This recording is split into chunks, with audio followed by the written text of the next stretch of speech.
사랑하는 성도 여러분, 그리고 친구 여러분, 주일 오전입니다. 다 같이 찬송 부르시면서 우리 함께 예배로 나아가시겠습니다.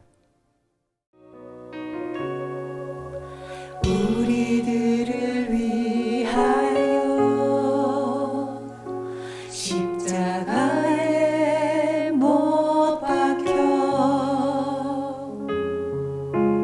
모든 죄를 용서하사 의인 삼아 주신 주,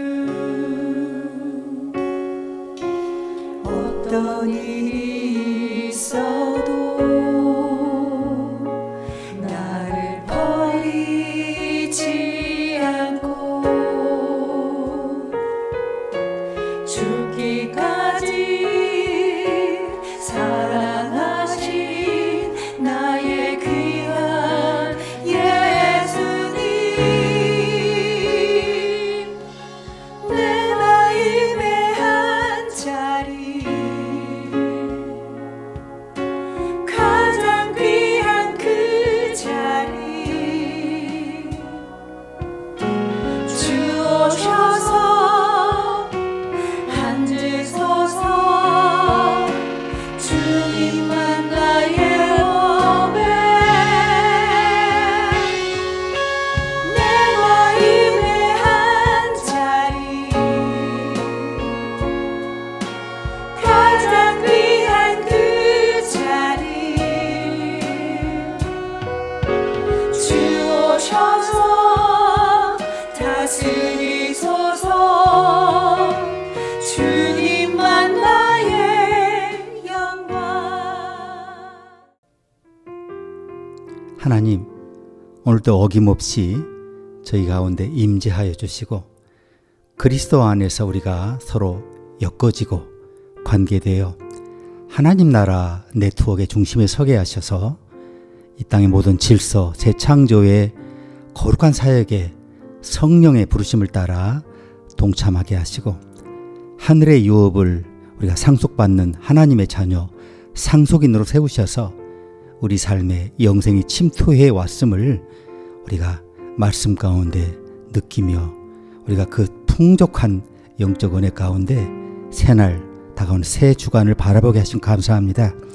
지난 주간에도 저희를 만져주시고 이끄시고 동행하시고 세우셔서 우리를 온전히 이렇게 온전한 날들을 보내게 하시고 다가오는 또 새 주간을 맞이하게 하셨으니 이제 오늘 주님의 충만한 임재 가운데 주님을 누리며 말씀의 은사를 받고 은혜를 받고 방향을 분명히 하고 계속해서 주의 부르시는 그러한 성산을 향해 올라갈 수 있도록 우리의 걸음을 축복하여 주시옵소서. 예수님의 이름으로 기도합니다.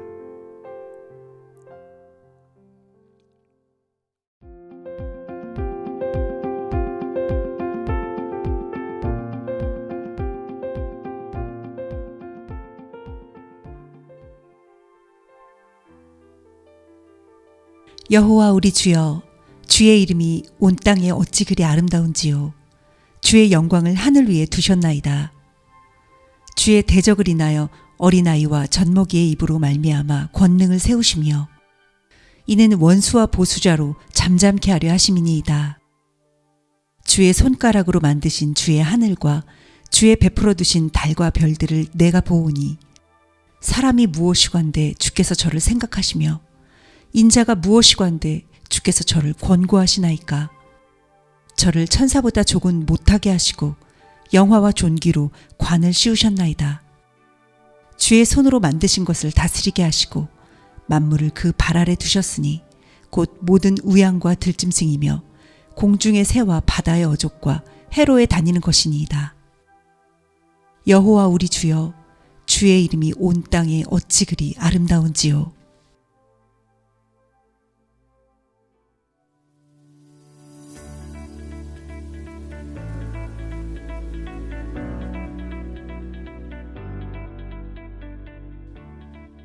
성도 여러분, 시편 8편은 밤 하늘을 바라보면서 시작되는 시입니다. 시인이 어느 날 밤에 하늘을 본 거죠. 그랬더니 여러분, 밤에 하늘에서 보이는 게 뭡니까? 고층 건물의 불빛입니까? 인공위성입니까? 아니면 요즘 전쟁터에 날아다니는 미사일입니까? 근데 오늘 시인이 본 것은 주의 손가락으로 만드신 주의 하늘과 주께서 베풀어 두신 달과 별들이었습니다. 밤하늘에는 수많은 별들이 있지 않습니까? 달은 조용히 빛나고 있고요. 우주는 말이 없죠.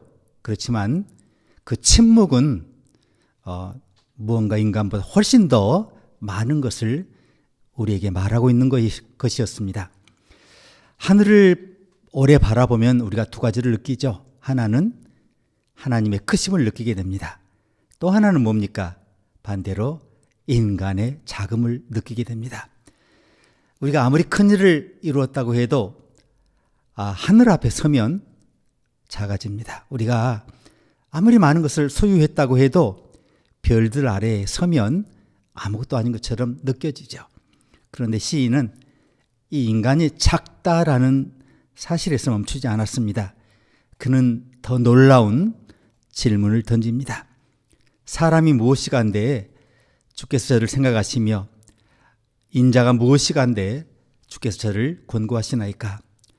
시인의 놀라움은 인간이 작다는 데 있지 않았습니다. 그렇게 작은 인간을 하나님께서 기억하신다는 데 있었습니다. 인간이 위대해서가 아닙니다. 완전해서도 아니죠. 죄가 없어서도 아니고요. 하나님께서 기억하시기 때문에 인간은 특별한 존재가 됩니다. 시편 8편은 여호와 우리 주여, 주의 이름이 온 땅에 어찌 그리 아름다운 지요, 이 고백으로 시작합니다. 그리고 똑같은 고백으로 끝납니다.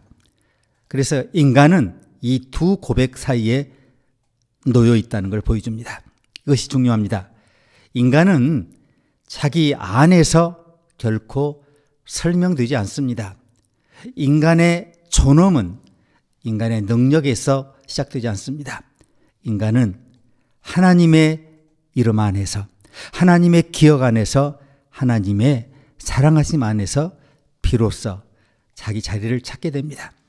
오늘 말씀을 통해서 우리가 누구인지를 다시 발견하시기를 바랍니다. 세상이 붙여준 이름이 아니라 하나님께서 부르신 이름을 여러분 듣기를 바랍니다. 사람들의 평가가 아니라 하나님께서 주신 존재의 무게를 여러분 회복하시기를 바랍니다. 오늘 가르침 첫 번째는 사람이 무엇이간데 하는 질문입니다. 사람이 무엇이간데 주께서 저를 생각하시며 인자가 무엇이간데 주께서 저를 권고하시나이까. 여러분 많이 들어보셨죠? 시인은 사람이 누구인가라고 묻지 않았어요. 사람이 무엇이간데 라고 물었습니다. 이것은 지식을 얻기 위한 질문이 아니라 놀라움에서 터져나온 질문이죠. 하늘은 너무 크고 인간은 너무 작습니다. 별들은 너무 많고 인간의 생명은 너무 짧아요. 그런데 하나님께서 그 작은 인간을 생각하십니다. 잊지 않으십니다. 찾아오십니다. 그리고 돌보십니다. 본문에서 사람으로 번역된 첫 번째 히브리어가 에노시인데 이 인간의 연약함을 강조하는 단어입니다. 인간은 강한 것 같지만 쉽게 지치죠. 건강한 것 같지만 다 병이 있습니다. 다 아는 것 같지만 내일 일도 알지 못합니다. 영원히 살 것처럼 행동하지만 그 생명에 끝이 있다는 걸 우리가 보고 있습니다. 이어지는 인자라는 단어는 벤 아담인데 아담의 아들이란 뜻입니다. 흙에서 나온 존재란 뜻이죠. 인간은 흙에서 왔고 다시 흙으로 돌아갑니다. 시인은 인간 존재를 과장하지 않습니다. 인간의 한계를 감추지 않습니다. 그런데 이 성경이 인간의 연약함을 들추는 것은 인간을 무시해서가 아니고요. 하나님의 은혜가 얼마나 놀라운지를 보여주기 위해서입니다. 본문은 주께서 저를 생각하시며 라고 말합니다. 생각하다라는 단어가 작하는데 단지 머릿속에 기억한다는 뜻이 아니고요. 하나님께서 기억하신다는 것은 행동한다는 뜻입니다. 하나님께서 노아를 기억하셨을 때 홍수의 물이 줄어들기 시작했습니다. 하나님께서 아브라함을 기억하셨을 때 롯을 심판 가운데 건져주셨습니다. 하나님께서 이스라엘 백성의 언약을 기억하셨을 때 애굽에서 구원하셨습니다.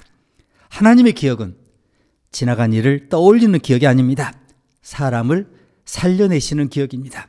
역사를 움직이시는 기억입니다. 구원을 시작하시는 기억인 거죠.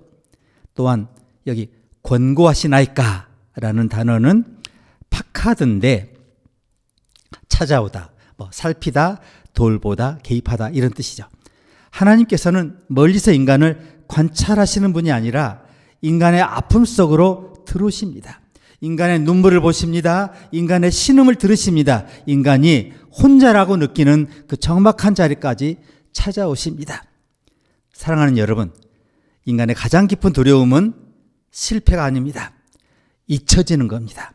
아무도 나를 기억하지 않는다는 느낌, 누구도 내 아픔을 모른다는 생각, 내가 사라져도 아무도 관심을 갖지 않는다는 두려움. 그렇지만 성경은 말씀합니다. 하나님께서 기억하십니다. 하나님께서 찾아오십니다. 하나님께서 돌보십니다. 시편 기자는 내가 하나님을 기억합니다 라고 말하지 않습니다. 하나님께서 사람을 생각하십니다 라고 말합니다. 신앙의 출발은 우리가 하나님 붙잡는 게 아닙니다. 하나님께서 우리를 붙잡고 계심을 발견하는 것입니다. 때로 우리가 하나님을 잊습니다. 기도하지 못할 때가 있습니다. 말씀을 가까이 하지 못할 때가 있죠. 믿음이 흔들릴 때가 있어요. 그러나 우리가 하나님을 잊는 순간에도 하나님께서 우리를 잊지 않으십니다. 인간의 가치는 인간 안에 있지 않습니다. 인간을 바라보시는 하나님의 시선 안에 있습니다. 인간의 존엄은 스스로 만들어내는 게 아닙니다. 하나님과의 관계 안에서 주어집니다. 밤하늘 아래에서 인간은 하나의 작은 점, 어쩜 먼지처럼 보입니다. 그러나 하나님의 기억 속에서 그 누구도 먼지, 작은 점으로 사라지지 않습니다. 세상은 사람을 숫자로 계산하지만 하나님께서는 이름을 부르십니다. 세상은 능력을 보지만 하나님께서는 그 존재 자체를 보십니다. 세상은 결과를 기억하지만 하나님께서는 그의 눈물을 기억하십니다. 사람이 무엇이건데 이 질문에 인간의 자금이 들어 있습니다. 그러나 동시에 하나님의 개입, 하나님의 사랑이 들어 있습니다. 인간은 작지만 버림받지 않습니다. 연약하지만 잊히지 않습니다. 요한하지만 하나님의 영원한 관심 안에 놓여 있다는 거죠. 오늘 가르침 두 번째는 영화와 존귀로 관을 씌우셨나이다 하는 부분이에요. 저를 천사보다 조금 못하게 하시고 영화와 존귀로 관을 씌우셨나이다. 시편의 장면이 갑자기 바뀐 걸 느끼시죠? 조금 전까지 인간은 흙에서 나온 연약한 존재였어요. 하늘과 달과 별 앞에서 너무나 작은 존재였습니다. 그런데 하나님께서 그 인간의 머리에 뭘 씌우셔요? 네, 왕관을 씌우십니다. 이것이 은혜입니다. 인간이 스스로 관을 쓴 것이 아닙니다. 전쟁의 승리에서 얻은 관도 아니고요. 경쟁에서 이겨 받은 상도 아니고요. 하나님께서 직접 씌워주신 관입니다. 본문에 천사보다 조금 못하게라는 표현이 있잖아요. 히브리어 원문에 엘로힘을 사용합니다. 자, 하나님께서, 하늘에 속한 하나님께서 인간은 하나님이 아닌데, 창조주가 아닌데 하나님께서 인간을 하찮은 존재로 만들지 않으셨다는 겁니다. 하나님의 뜻을 세상에 나타내도록 놀라운 위치에 세우셨다는 겁니다. 인간은 하나님과 동일하지 않지만 하나님의 형상을 따라 창조되었어요. 인간은 모든 것을 소유한 주인은 아니지만 하나님께서 맡기신 세계를 돌보는 책임을 받았어요. 인간의 위대함은 하나님처럼 되려는 데 있지 않고요. 하나님께서 정하신 자리에서 하나님의 성품을 나타내는 데 있습니다. 여기 영화라고 그러죠. 영화, 히브리어로 카보드인데 본래 무게를 뜻하는 단어였습니다. 무슨 말이냐면 영광은 가볍게 반짝거리는 반짝이가 아닙니다. 존재의 무게입니다. 함부로 취급할 수 없는 가치라는 거죠. 하나님께서 인간에게 이 엄청난 무게를 주셨습니다. 사람은 물건이 아닙니다. 수단이 아닙니다. 필요할 때 사용하고 쓸모 없어지면 버릴 수 있는 존재가 아니라는 겁니다. 능력이 부족해도 인간은 하나님이 만드신 인간입니다. 건강하지 않아도 인간은 하나님의 자녀된 인간입니다. 사회적으로 성공하지 못해도 인간은 하나님의 형상을 지닌 존재입니다. 여기 존귀라는 단어 하다른데 위엄과 아름다움과 왕적인 품위를 의미합니다. 하나님께서 인간을 아름답고 존귀하게 만드셨어요. 이것은 외모에 관한 것이 아닙니다. 사회적 지위를 말하는 것도 아니고요. 하나님께서 인간에게 부여하신 그 존재 자체의 품격을 말해요. 본문은 영화와 존귀로 관을 씌우셨나이다라고 말씀합니다. 이미 씌워주셨습니다. 나중에 충분히 성공하면 씌워주시는 게 아닙니다. 많은 사람에게 인정받아야 영화로운 존재가 되는 게 아닙니다. 하나님이 창조하실 때, 이 땅에 보내실 때 이미 여러분에게 영화와 존귀의 관을 씌우셨습니다. 그런데 여기서 놓치지 말아야 할 게 있어요. 관은 자랑하기 위한 장식이 아니에요. 관은 책임을 의미합니다. 왕이 관을 쓴다는 것은 마음대로 살아도 된다는 뜻이 아닙니다. 백성을 돌보아야 한다는 뜻입니다. 나라의 아픔을 책임져야 한다는 뜻입니다. 다른 사람이 잠들어 있을 때 깨어 있어야 한다는 뜻입니다. 하나님께서 인간에게 영화와 존귀의 관을 씌우셨다는 것은 다른 사람 위에 올라타라는 의미가 아닙니다. 다른 사람의 존귀를 지키라고 하신 것입니다. 자신의 가치를 자랑하라는 게 아닙니다. 하나님께 주신 가치를, 모든 인간의 가치를 인정하라는 것입니다. 관을 쓰고도 관을 씌워주신 분을 잊어버리면 어떻게 돼요? 그럼 그 인간은 교만해집니다. 영화는 허영이 되고 존귀는 특권이 되고 다른 사람을 이용하기 시작하죠. 힘없는 사람 무시하고 약한 사람을 짐으로 여기고 자신의 성공을 위해서 타인의 눈물을 외면하게 됩니다. 그런데 관을 씌워주신 하나님을 기억하면 그 사람이 어떤 사람이 됩니까? 그 영화는 섬김으로 연결됩니다. 존귀는 책임이 됩니다. 권한은 타인을 돌보는 힘이 됩니다. 인간의 영광은 독립적인 영광이 아닙니다. 하나님께서 위임하신 영광입니다. 인간의 존귀는 하나님 없이 소유할 수 있는 존귀가 아닙니다. 하나님의 통치 아래에서만 바르게 사용할 수 있는 존귀입니다. 성경은 인간을 두 가지 모습으로 동시에 보여줘요. 인간은 흙입니다. 그런데 관을 썼습니다. 인간은 약합니다. 그러나 존귀합니다. 인간은 죽음을 피할 수 없습니다. 그러나 하나님의 일을 맡았습니다. 흙이라는 사실만 강조하면 사람은 절망합니다. 나는 아무것도 아니다라고 이렇게 나락에 떨어집니다. 그러나 관만 강조하면 그 사람은 교만해집니다. 나는 누구보다 중요하다고 느끼는 나르시스트가 됩니다. 성경은 흙과 관을 함께 보여줍니다. 우리는 하나님이 아닙니다. 그러나 하나님의 형상을 지녔습니다. 우리는 연약합니다. 그러나 무가치하지 않습니다. 우리는 작습니다. 그러나 하나님의 뜻 안에서 너무나 소중한 중요한 존재입니다. 이 균형을 잃지 않는 것이 믿음이라고 시편 기자가 보여주는 겁니다. 오늘 가르친 마지막 세 번째는 만물을 그 발 아래 두셨으냐는 부분입니다. 주의 손으로 만드신 것을 다스리게 하시고 만물을 그 발 아래 두셨으니, 하나님께서는 인간에게 관만 씌우지 않으셨습니다. 일을 맡겨주셨습니다. 존귀한 존재로 선언하시고 책임을 맡기셨습니다. 본문은 주의 손으로 만드신 것이라고 말씀하죠. 이 표현이 진짜 중요합니다. 세계는 인간이 만든 게 아닙니다. 자연도 생명도 땅도 바다도 인간의 소유가 아닙니다. 모든 것은 주님의 손으로 만들어졌습니다. 인간은 주인이 아닙니다. 인간은 관리인입니다. 창조자가 아닙니다. 맡은 자인 거죠. 다스리게 하시고, 이게 히브리어 마샬인데요, 통치하고 질서를 세운다는 뜻입니다. 그러나 인간의 통치는 하나님의 통치 아래에 있어야 합니다. 하나님을 닮은 통치여야 합니다. 하나님께서는 인간을 억압하지 않으셨습니다. 생명을 살리십니다. 약한 자를 기억하십니다. 고통받는 자를 찾아오십니다. 길을 잃은 자를 돌아오게 하십니다. 따라서 우리에게 맡겨진 다스림도 생명을 살리고 보호하고 회복시키고 돌보는 다스림이어야 합니다. 본문은 인간의 발 아래 놓인 것들을 하나씩 말씀합니다. 모든 우양과 들짐승이며 공중의 새와 바다의 어족과 해로에 다니는 것이니이다. 여러분, 이 목록은 단순한 동물의 목록이 아닙니다. 창세기 1장의 창조 세계를 다시 압축합니다. 땅에 짐승이 있고 하늘에 새가 있고 바다에 물고기가 있습니다. 하나님께서 만드신 세계 전체가 이 짧은 구절에 등장합니다. 시선은 이제 가까운 곳에서 먼 곳으로 이동합니다.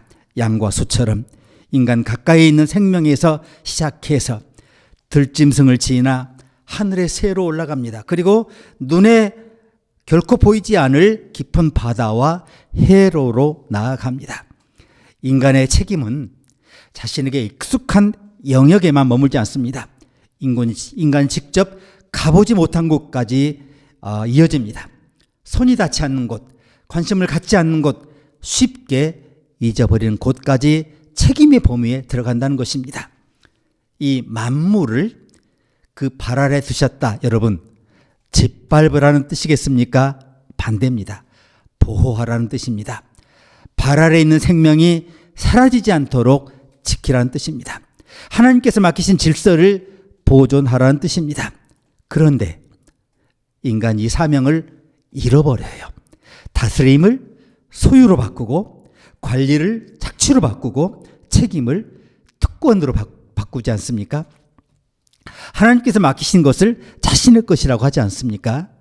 사람을 사랑해야 할 존재가 사람을 이용하는 존재로 바뀌지 않습니까? 자연은 우리가 돌봐야 할 창조 세계가 아니라 소비해야 할 착취 자원이 되었습니다. 이 힘은 약한 사람을 보호하기 위한 것이 아니라 자신을 확장하기 위한 도구가 되어 있지 않습니까? 시편 8편이 보여주는 이 아름다운 질서와 우리가 살아가는 현실 사이에 너무나 큰 균열이 생겼어요. 히브리서 2장이 이 현실을 정확히 지적합니다. 자, 지금 우리가 만물이 아직 저에게 복종한 것을 보지 못하고라고 지적합니다. 하나님께서 인간에게 만물을 다스리게 하셨습니다. 그러나 현실을 보면 모든 것이 질서 있게 다스려지지 않습니다. 인간은 자신조차 다스리지 못합니다. 욕망을 다스리지 못하고 분노를 다스리지 못하고 두려움을 다스리지 못합니다. 세상을 맡았지만 세상을 상처 입혔습니다. 영화와 존귀의 관을 받았지만 서로의 존귀를 훼손했습니다. 그렇다면 시편 8편은 실패한 이상에 불과할 것입니다. 아닙니다. 히브리서가 계속 말씀합니다. 오직 우리가 천사들보다 잠깐 동안 못하게 하심을 입은 자, 곧 죽음의 고난 받으심을 인하여 영광과 존귀로 관쓰신 예수를 보니 그렇게 말씀합니다. 우리가 바라봐야 할 분은 예수 그리스도라는 겁니다. 자, 첫 번째 인간은 다스림을 지배로 바꿨어요. 그러나 예수님께서는 다스림을 섬김으로 보여주셨습니다. 인간은 관을 얻기 위해서 다른 사람을 밀어냈습니다. 그러나 예수님께서는 다른 사람을 살리기 위해서 관을 내려놓으셨습니다. 예수님께서는 높은 곳에 계셨지만 낮은 곳으로 오셨습니다. 영광을 가지셨지만 종의 모습이 되셨습니다. 생명의 주인이시지만 죽음의 고난을 받으셨습니다. 그리고 십자가에서 과시관을 쓰셨습니다. 사람들이 씌운 것은 가시관이었습니다. 그러나 하나님께서는 그분에게 영광과 존귀의 관을 씌워주셨습니다. 예수님의 십자가는 참된 인간의 모습을 보여줍니다. 참된 영광은 자신을 높이는 데 있지 않습니다. 생명을 살리는 데 있습니다. 참된 곳에는 다른 사람을 눌러 복종시키는 힘이 아닙니다. 자신을 내어주어 다른 사람을 살리는 힘입니다. 예수님은 시편 8편이 말하는 인간의 사명을 완성하셨습니다. 죄로 무너진 인간의 존귀를 회복하셨습니다. 인간이 잃어버린 관을 다시 쓰게 하셨습니다. 하나님과 관계가 끊어진 사람을 하나님의 자녀로 돌아오게 하셨습니다. 그러므로 인간의 참된 존엄은 예수 그리스도 안에서 완성됩니다.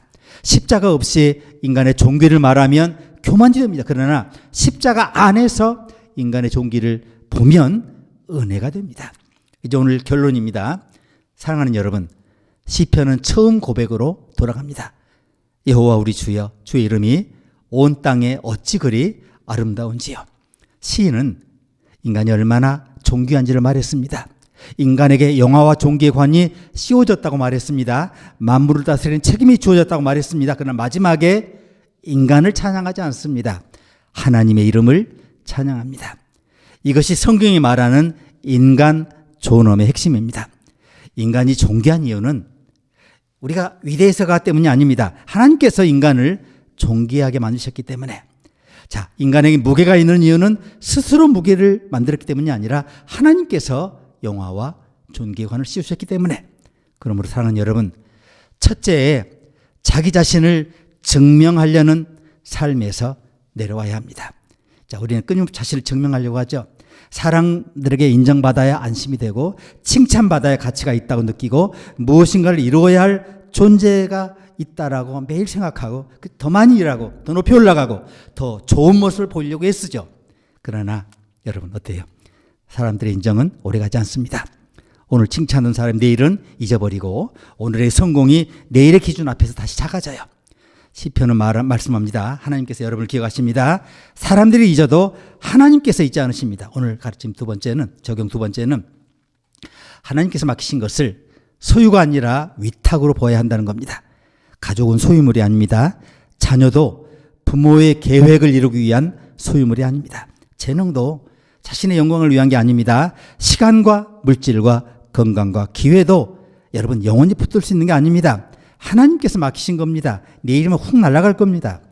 소유라고 생각하면 우리가 통제하려고 하죠. 잃을까 두려워하고 내 뜻대로 되지 않으면 분노하고. 그러나 위탁이라고 생각하면 어때요? 여러분 돌보기 시작합니다. 감사하게 됩니다. 하나님 뜻을 묻게 됩니다. 자, 셋째, 다른 사람의 존귀를 지켜줘야 합니다. 하나님께서 우리에게만 영화와 존귀의 관을 씌우신 게 아닙니다. 모든 인간을 하나님의 형상으로 창조하셨어요. 그러므로 다른 사람을 함부로 대하시면 안 됩니다. 나보다 능력이 부족해 보이는 사람도 존귀합니다. 말이 느린 사람도 존귀합니다. 사회적으로 주목받지 못한 사람도 똑같이 존귀합니다. 어린아이도 노인도 병든 사람도 장애인도 하나님의 형상을 지닌 존재입니다. 힘이 있다는 게 더 많은 것을 누릴 자격이 충만하다는 뜻이 아닙니다. 더 많은 사람을 보호할 책임이 있다는 뜻입니다. 말할 수 있는 사람은 말하기 어려운 사람을 위해 말해야 합니다. 결정할 수 있는 사람은 그 결정으로 영향을 받을 약한 사람을 먼저 생각해야 합니다. 예수님께서는 가장 낮은 곳으로 가셨습니다. 사람들이 외면하는 사람 찾아가셨습니다. 병든 사람 만지셨습니다. 죄인과 식사하셨습니다. 어린아이를 품으셨습니다. 십자가에서까지 자신의 생명을 내어주셨습니다. 이것이 영화와 존귀의 관을 쓴 사람의 모습입니다. 사랑하는 여러분, 십자가를 바라보십시오. 죽음의 고난을 받으시고 영광과 존귀로 관 쓰신 주님을 바라보십시다. 예수님 안에서 우리의 참된 모습이 회복될 줄 믿습니다. 예수님 안에서 우리의 잃어버린 존귀가 돌아올 줄 믿습니다. 예수님 안에서 우리 인생의 책임과 방향이 새롭게 세워질 줄로 믿습니다. 다 같이 기도하시겠습니다. 사랑하는 주님, 연약하고 병들고 실패하고 넘어진 저희가 자신을 무가치하다고 느낄 때가 많고 자주 방향을 잃고 슬퍼하며 갇히고 두려워하는 공포에 떠는 그런 연약한 존재인 저희가 예수 그리스도 안에서 우리에게 주어진 영화와 존귀의 무게를 느끼고 우리가 그리스도 안에서 그 아름다운 인생을 다시 바라볼 수 있게 하신 것을 감사합니다. 그리스도께서 이렇게 살라고 친히 이 땅에 인간의 모습으로 오셔서 삶을 보여주셨습니다. 너무 어렵게 생각하지 않겠습니다. 이 땅을 살아가신, 이 땅에 내려오신 하나님의 아들 예수 그리스도의 삶을 우리가 따라 본받는 아름다운 다음 여정이 될 수 있도록 다음 한 주간을 축복하여 주시옵소서. 예수님의 이름으로 기도합니다. 아멘.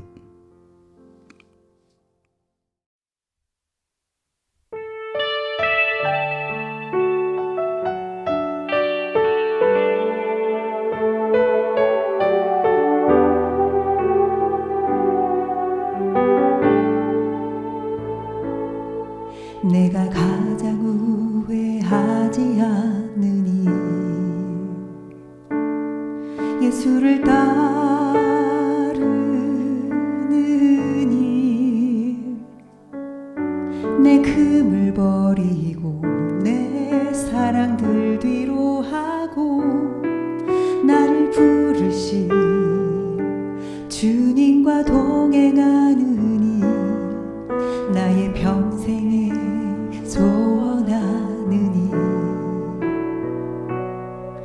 예수를 닮아가느니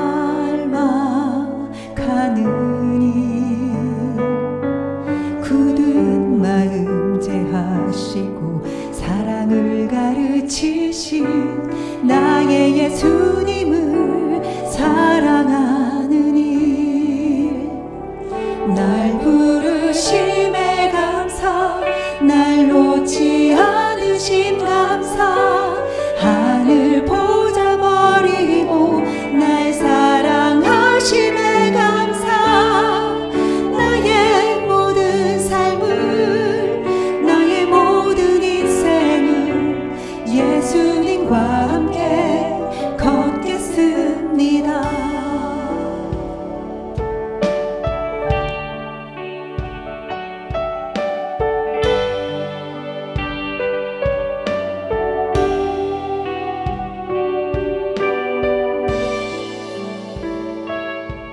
내가 가장 후회하지 않으니 예수를 따르느니 내 금을 버리고 내 사랑을 뒤로 하고 나를 부르신 주님과 동행하느니 나의 평생의 소원하느니 예수를 닮아가느니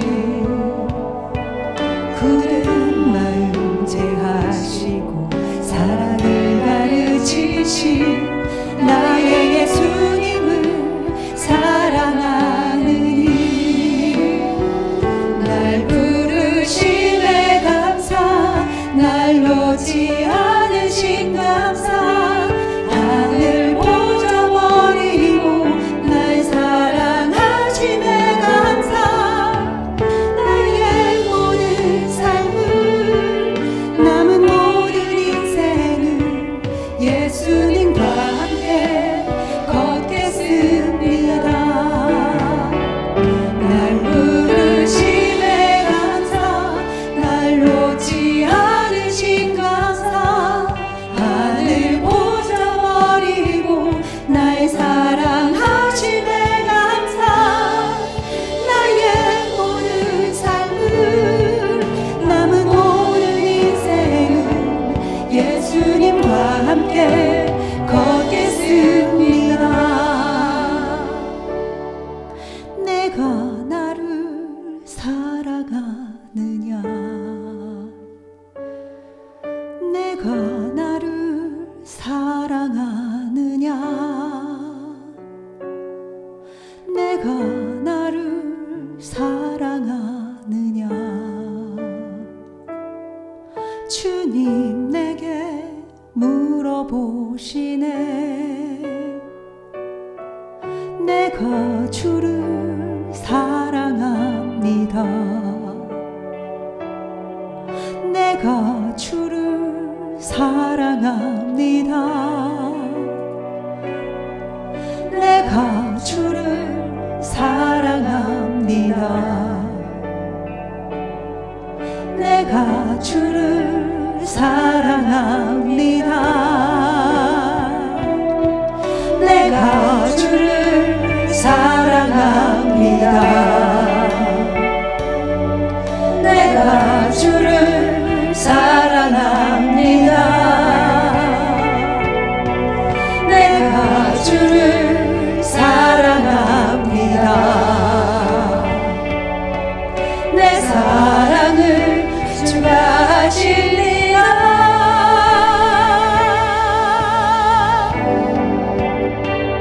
날 부르심에 감사 날 놓지 않으신 감사 하늘 보자 버리고 날 사랑하심에 감사 나의 모든 삶을 남은 모든 인생을 예수님과 함께 걷겠습니다.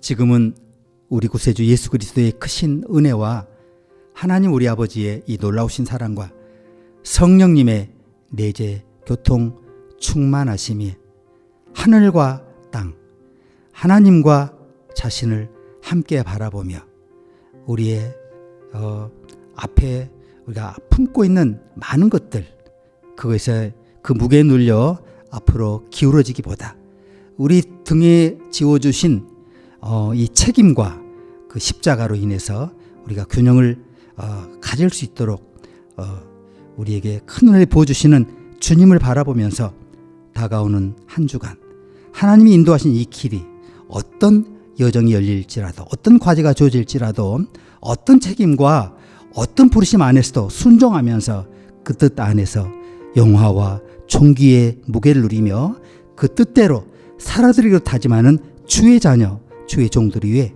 이제로부터 영원까지 함께 하시기를 간절히 축원하옵나이다. 아멘.